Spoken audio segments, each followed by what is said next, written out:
Eh bien, bonjour les spotters et bienvenue dans notre live hebdomadaire de 15 heures. Et on est toujours confiné dans mon sous-sol, comme je vous le dis à chaque fois, on le voit avec les cheveux qui sont de plus en plus longs et le 11 mai se rapproche, mais ça, comme je vous l'avais dit, on n'est vraiment pas sûr de sortir, surtout si justement on ne trouve pas des solutions pour un peu passer en mode de déconfinement, par exemple à travers le numérique.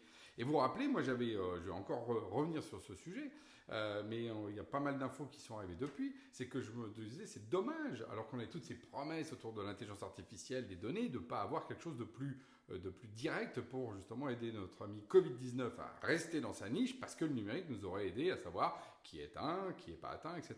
Bon, le problème, c'est que globalement, oui, le numérique a aidé pour le télétravail, ça c'est fait, hein, on voit bien comment ça peut aider tous les gens à rester à travailler, mais par contre, par rapport au rapport à la maladie, alors là, on a l'impression que c'est très compliqué d'avoir des datas.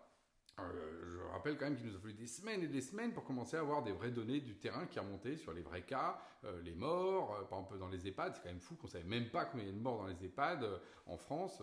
Remonter des indicateurs aussi simples et primaires que cela, moi j'étais un peu stupéfait. Ok, on parle d'IA, mais enfin là on était un peu dans la simplicité.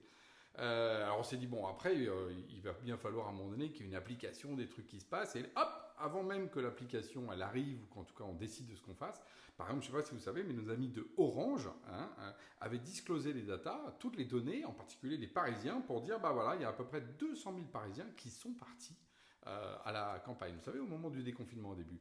Moi, j'avais été extrêmement surpris par ça, parce que typiquement, de me dire Orange comme ça, tout d'un coup, ils donnent des données. Alors oui, elles sont agrégées, oui, il n'y a pas de problème de confidentialité, mais enfin, quand même, tout d'un coup, on avait une information. C'est quand même, là, pour le coup, une utilisation des données très personnelles pour dire quelque chose. Et qui d'ailleurs a provoqué aussi le côté, ah bah vous voyez bien, je vous l'avais dit, l'exode des Parisiens, etc. Donc par exemple, c'est un moment d'ailleurs assez intéressant, c'est que ça a créé cette logique de vérité autour de quelque chose qu'on sentait tous à travers les données. Bon, bravo Orange.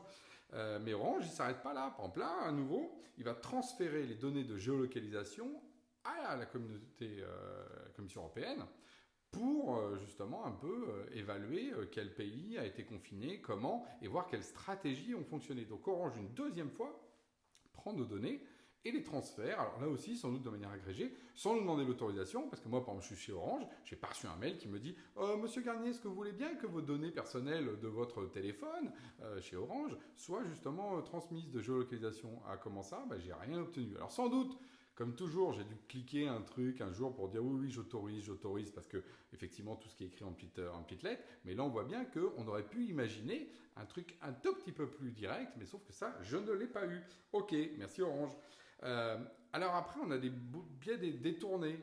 Le CNRS, par exemple, avec un chercheur, je vous invite à chercher, un Jamal Hatif, qui va travailler avec Facebook. Et pour faire quoi? Pour avoir des données à nouveau agrégées, donc ce n'est pas des données personnelles, on n'est pas en risque, mais les données de Facebook qui s'appellent Data for Good. Alors moi, quand on me dit les données pour faire du bien de la part de Facebook, si vous voulez, c'est comme quand le diable arrive et dit bonjour, je suis Monsieur la Vertu. Vous voyez, il y a un côté un peu comique.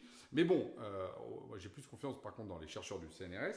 Et pourquoi faire? Pour avoir des données agrégées de logique de transmission en fonction de justement où sont les gens, ce qui permettra de voir un peu comment le virus peut se propager. Donc là, on voit bien qu'on aura sans doute des études, mais sans doute a posteriori, alors que c'est aujourd'hui qu'il faudrait qu'on ait les infos. Bon, ok, donc on aura des modèles demain.